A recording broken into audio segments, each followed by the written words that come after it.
Hello అండి అందరికీ. నిన్న మేమున్న దగ్గర అయితే వడగళ్ళ వర్షం పడింది. ఫుల్ వర్షం అండి. అసలు ఎంత పెద్ద వర్షం పడిందో. వర్షంతో పాటు ఇట్లా ఐసుగడ్డలు పడ్డాయి వర్షంలో నుంచి. చూడండి ఎంత తెల్లగా రోడ్డు మీద అయితే తెల్లగా పడున్నాయి. మల్లెపూలు లెక్క కనిపిస్తున్నాయి. సౌండ్ వస్తూ ఉంది. ఏందని బయటకు వచ్చి చూస్తే మొత్తం ఇట్లా పడిపోతూ ఉన్నాయండి. సన్న సన్న ఐసుగడ్డలు పడున్నాయి వాకిట్లంతా. వీడియోకి అయితే కొన్ని తీసి చూపిద్దామని బయటకు వెళ్ళి కొన్ని ఏరుతూ ఉంటే నెత్తిమైన టప్పు టప్పు మన పడుతున్నాయండి. అందుకని మళ్ళీ లోపలికి వచ్చేసిన. ఈ వీడియో తీసిన తర్వాత అయితే ఇంకా పెద్ద పెద్దవి పడ్డాయి వర్షం. అంటే పెద్ద పెద్ద ఐసుగడ్డలు పడ్డాయి. ఇంకా ఈ చేతిలోకి తీసుకొని చూస్తే మనకి సాలిగ్రామాలు అంటారు కదా, అలా ఉన్నాయి షేపు. లోపట ఇట్లా చక్రం సేమ్ అట్లే ఉన్నాయి. చూడండి ఎట్లున్నాయో. ఈ వర్షం పడేటప్పుడు అయితే పెద్దగా పిడుగు కూడా పడినట్టుందండి. పెద్దగా ఎక్కడో సౌండ్ వచ్చింది. మాకు కరెంటు కూడా లేదు మధ్యాహ్నం నుంచి.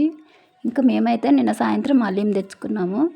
హలీం అంటే ఈ సంవత్సరంలో ఇదే ఫస్ట్, ఇదే లాస్ట్. ఫస్ట్ అని ఎందుకన్నామంటే రంజాన్ నెల స్టార్ట్ అయిన దగ్గర నుంచి ఫస్ట్ టైం తెచ్చుకున్నాం. లాస్ట్ అని ఎందుకన్నానంటే ఇంకా మనకు శనివారం రంజాన్ పండుగ ఉంది. మేమైతే ఇంకా గురువారం నుంచి ఆదివారం వరకు తిన్నాం కాబట్టి ఇంక ఇదే లాస్ట్.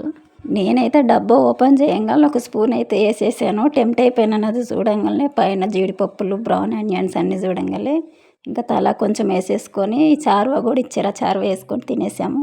మీరు తిన్నారా ఈ సంవత్సరం? తింటే కామెంట్ చేయండి. నిన్న మీరున్న దగ్గర వడగళ్ళ వర్షం పడిందా? పడితే కామెంట్ చేయండి. నా వీడియో నచ్చితే లైక్ చేయండి.